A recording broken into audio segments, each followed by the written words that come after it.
جبکہ جو بدعتی لوگ جو بدعتیں کر رہے ہوتے ہیں ان کا وہ طریقہ نہیں ہوتا کہ کسی اور چیز تک پہنچنے کا ذریعہ، بلکہ وہ اس ذریعے ہی کو انہوں نے وضع کیا ہوتا ہے دین میں، اس ذریعے ہی کو وضع کیا ہوا ہوتا ہے انہوں نے دین میں، جس کا نبی صلی اللہ علیہ وسلم سے ہمیں کوئی ثبوت نہیں ملتا. تو کبھی بھی باطل آدمی جب کوئی اعتراض کرے نا تو آپ اس کے اعتراض کا جواب دینے کے بجائے اس پہ الٹا اعتراض کر لیا کرو.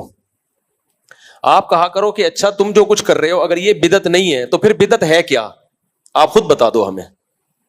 پھر بدعت کسے کہتے ہیں؟ کوئی قسم ہوگی نا بدعت کی، حدیث میں جو آتا ہے ہر بدعت گمراہی ہے، تو وہ آپ خود بتا دو وہ کیا ہے، وہ کون سی والی بدعت مراد ہے اس سے. وہ کہے گا زنا کرنا، شراب پینا، تو کہا یہ تو ویسے ہی گناہ ہے نا، یہ بدعت تھوڑی ہے، یہ تو ویسے ہی گناہ ہے. تو آپ خود بتا دو دین میں کیا ایجاد کریں گے تو ہم اسے کہیں گے کہ یہ کیا ہے، یہ بدعت ایجاد ہے. مفتی صاحب آپ سے ایک سوال ہے جس کی وجہ سے دوستوں میں اکثر جھگڑا ہوتے ہوں گے، شیطان کو اللہ نے آگ سے کیوں بنایا جبکہ وہ فرشتوں کا سردار رہا ہے؟ یہ تو کہیں بھی نہیں ہے کہ شیطان فرشتوں کا سردار تھا. یہ اعتراض تو جب بنتا ہے جب یہ اعتراض تو درست ہونا، یعنی یہ بات مان لی جائے. تو کہیں بھی نہیں ہے کہ شیطان فرشتوں کا سردار تھا. شیطان جنات کا سردار تھا، فرشتوں کا سردار نہیں تھا. باقی یہ کہ اللہ نے اسے آگ سے کیوں بنایا، یہ ایسے ہی ہے جیسے کوئی ہم پہ اللہ نے ہمیں مٹی سے کیوں بنایا. کمپنی والوں نے شیمپو کی بوتل پلاسٹک سے کیوں بنائی؟ کیا خیال ہے بھائی؟ آپ نے یہ پرس چمڑے سے کیوں بنایا؟ آپ نے اپنا گھر سیمنٹ بجری سے کیوں بنایا؟ اگر یہ آپ سیمنٹ بجری سے بناتے ہو، امریکہ والے لکڑی سے کیوں بناتے ہیں؟ تو بنانے والے کی مرضی بھائی، جو اس کو جو چیز سوٹیبل لگی اس کے لیے اس نے اس سے بنا دی. تو اللہ میاں نے آگ سے بنا دیا. آگ سے نہیں بناتا تو آپ اس سے پوچھتے کہ اللہ نے پھر جنات کو لوہے سے کیوں بنایا؟ تو کسی نے کسی چیز سے تو بنانا تھا نا. آگ سے بنانے میں ایک حکمت یہ تاکہ نظر نہ آئے. جنات آگ سے بنے ہوئے ہیں، اسی وجہ سے ہمیں نظر نہیں آتے. شکر کرو نہیں آتے نظر. اگر ہمیں جنات نظر آتے تو ہم پھر کسی کو نظر نہیں آتے. ہم مارکیٹ سے شارٹ. وہ لطیفہ میں سناتا ہوں نا، ایک عمارت کئی 100 سال پرانی تھی، لوگ ڈرتے تھے اس میں جاتے ہوئے کہ اس میں کہیں جنات ہیں. تو کسی نے کہا کہ میں کبھی کچھ نہیں ہے جنات ونات، میں جاتا ہوں. گیا، دروازہ بجایا. وہ بڑا بہادر تھا، ڈرتا نہیں تھا نا. اندر سے ایک صاحب نکلے تو اس گیٹ ناک کرنے والے نے کہا کہ میں نے سنا یہاں جنات رہتے ہیں. تو وہ بندہ کہتا ہے میں تو 500 سال سے ہوں، اب تک تو مجھے کوئی جن یہاں نظر نہیں آیا. یہ بے ہوش ہو کے گر گیا. 500 سال سے لے رہے تو انسان کا بچہ تو نہیں ہوگا نا. اچھا، یہاں بھی عامل لوگ ایک لمبی پھینکتے ہیں، کیونکہ مشہور یہ ہے کہ جنات کی عمریں بہت لمبی ہوتی ہیں. تو عامل لوگ یہ اکثر و بیشتر کہ فلاں صحابی جن سے ہماری ملاقات ہوئی ہے، یہ دجال ہیں ایک نمبر کے، کذاب. کہتے ہیں ہماری ملاقات ہوئی ہے صحابی جن سے.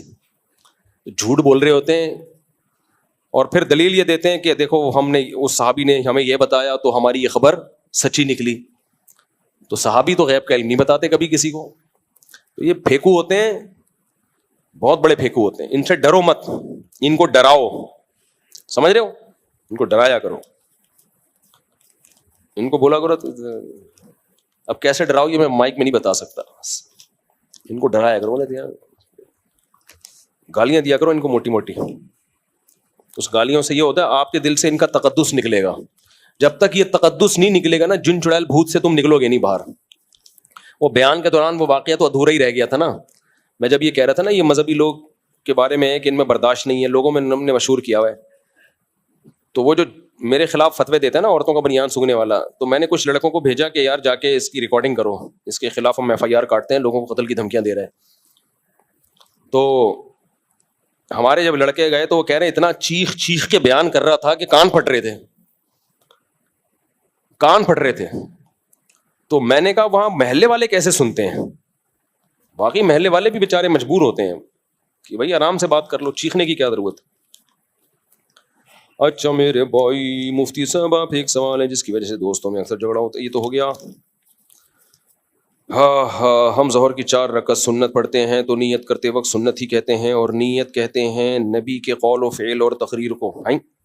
نیت اس کو تو نہیں کہتے، سنت سوری. تو سنت کی نیت، سنت کہتے ہیں نبی کے قول فعل تقریر کو. تو حضرت میرا سوال یہ ہے کہ آپ صلی اللہ علیہ وسلم خود نیت کرتے وقت کیا فرماتے، کیا کرتے تھے؟ کیا وہ بھی سنت ہی کہتے تھے یا کوئی اور لفظ بولتے تھے؟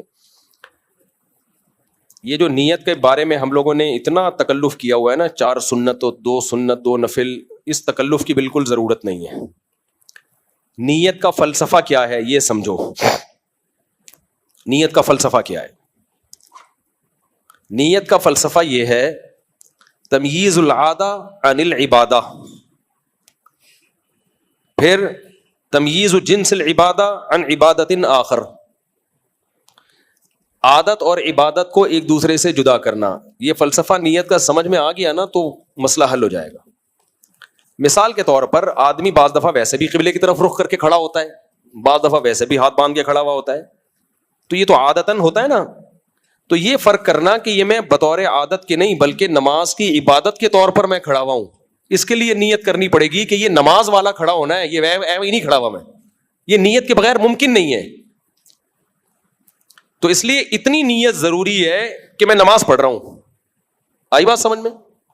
پھر نمازیں بھی بہت ساری سیم ہوتی ہیں، ایک جیسی ہوتی ہیں. مثال کے طور پر ظہر کی 4 سنت بھی 4 ہیں اور ظہر کے 4 فرض بھی کیا ہیں؟ 4 ہیں.